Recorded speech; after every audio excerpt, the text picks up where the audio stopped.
नमस्कार दोस्तों, मैं सुनीता राजेश्वर। आप भी देख ही रहे होंगे, वरना यूनिवर्सिटी, दिल्ली विश्वविद्यालय जैसी जगह पर कोई किसी इतिहासकार पर या बाल्टी से गंदगी डाल सकता होगा, या फिर इस बच्ची के साथ कैसे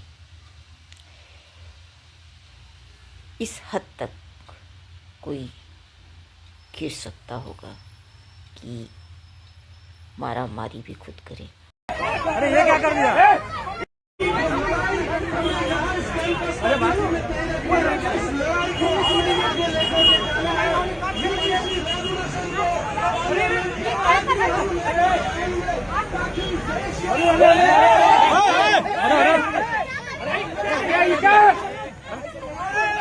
अरे ये क्या कर दिया?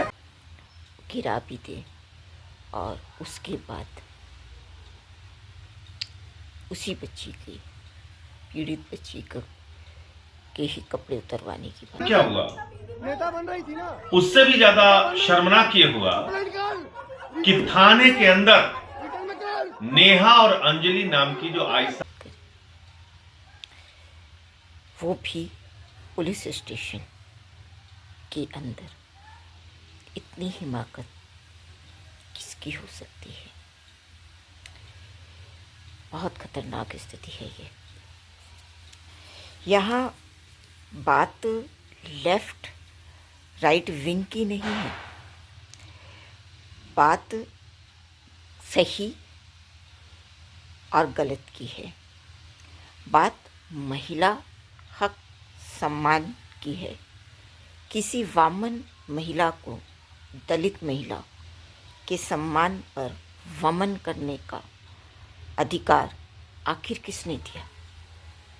मुझे इसका जवाब चाहिए।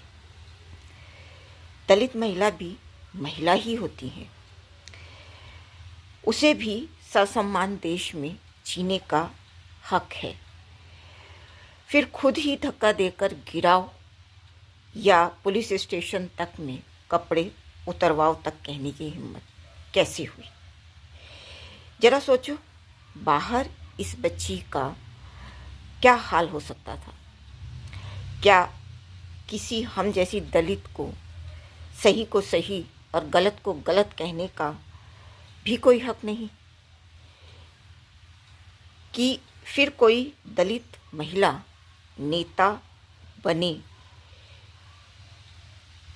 तब भी क्या उसके लिए इतना उसे सहना पड़ेगा कि अगर वो गलत को गलत कह रही है तो उसके कपड़े उतरवाए जाएंगे? कपड़े बहुत गलत है ये।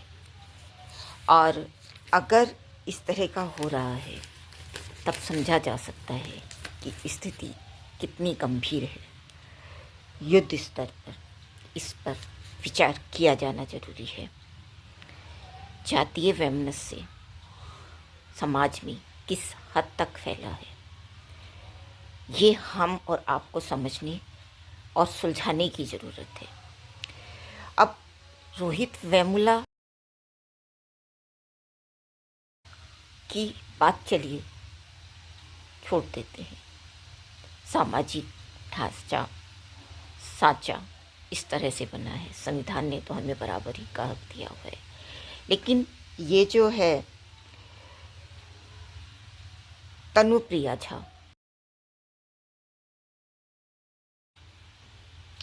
और इसने एक ओबीसी से विवाह कर लिया, तब इसके पिता और भाई ने इसके सामने ही इसके पति की हत्या कर दी।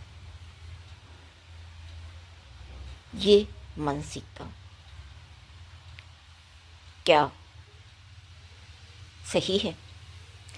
ऐसे ही ये जो है अमृता और प्रणय, इसके पिता ने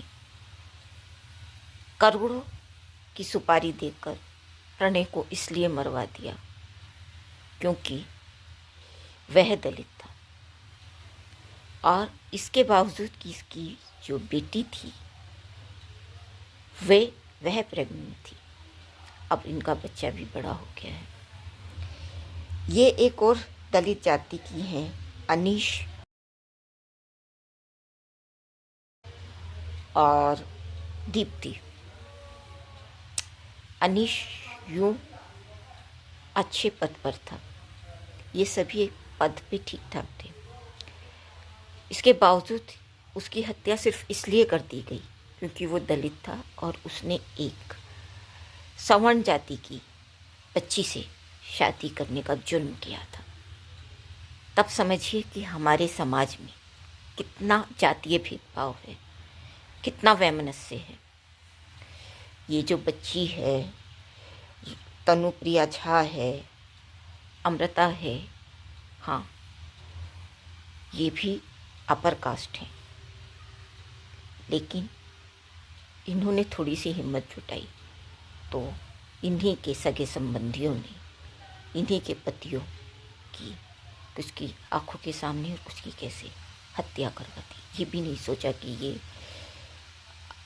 कैसे जिएंगे।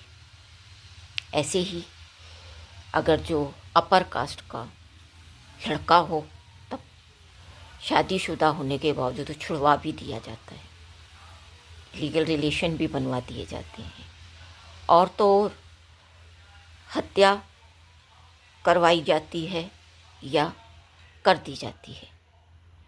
ये जो दूसरा केस है, इस तरह के मामले भी बढ़ रहे हैं।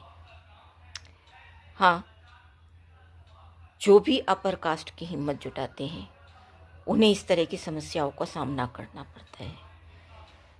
सब दलित और सब अपर कास्ट, मैं बार बार कहती हूँ, एक जैसे नहीं होते, लेकिन जो बहुतायत है वो संविधान में सभी नागरिकों को जात, धर्म, लिंग के भेदभाव के बगैर समानता का अधिकार देते हैं, पर हमारा समाज नहीं करता। बस इसीलिए इसी समानता की बात, अगर जो कहीं भेदभाव हो रहा है तो उसके खिलाफ आवाज़ उठाने की बात है, कहाँ गलत है। और अगर जो आपको लगता है तब ऐसे लोगों को आरक्षण देने की बात करिए कि आप ही की बच्चियाँ तनुप्रिया जैसी, दीप्ति जैसी, अमृता जैसी को बेमौत ना मारा जाए, उनके साथियों का की हत्या ना करवाई जाए, तो ऐसे लोगों को आरक्षण की बात कीजिए ताकि धीरे धीरे जातीय व्यवस्था टूट सके।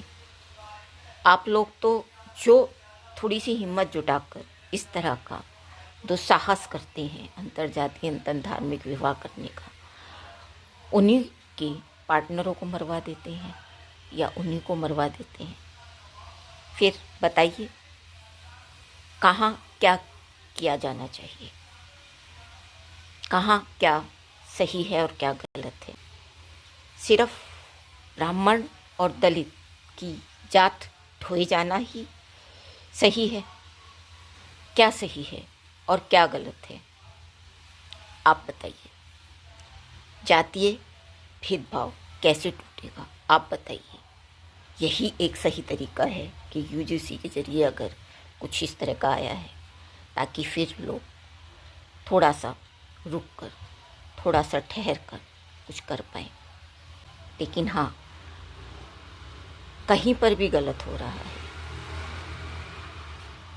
महिला हो या पुरुष, दलित हो या ब्राह्मण या फिर कोई और जाति का, उसे सज़ा ज़रूरी है।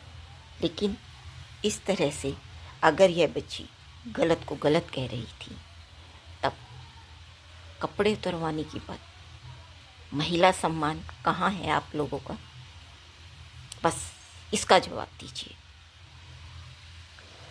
और मैं सुनीता राजेश्वर, जय हिंद, जय भारत।